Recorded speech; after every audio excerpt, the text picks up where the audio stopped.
पता ठीक हो जाता है।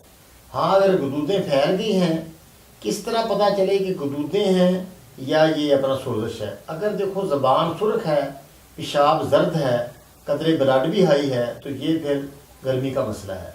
तो वो ठंडा उसको सफूर जो मैंने बताया ये दिया जाए। हाँ, अगर वो ज़बान हल्की सफ़ेद है या ज़बान पर थोड़े दाने वगैरह हैं, कट हैं ज़बान पर आए हुए, और पेशाब में सुर्खी है, सुर्खी मैल होगा पेशाब जब तेज़ाब होगा, तो उसमें फिर 5 मलैन दे दें और साथ 6 त्रियाग भी दें। आधा आधा चम्मच सुबह दोपहर शाम 5 मलैन का दे दें और साथ 6 त्रियाग क्या है कि रत्ती देना है। वो क्या होता है कि आग का दूध 10 ग्राम और अपना हल्दी 150 ग्राम, ये बरीक करके थोड़ा इसको रगड़ाई करें, फिर आप कढ़ाई में रख कर थोड़ा इसको भून लें, फिर बरीक कर लें, तो एक एक चुटकी सुबह दोपहर शाम इसकी भी दे दें।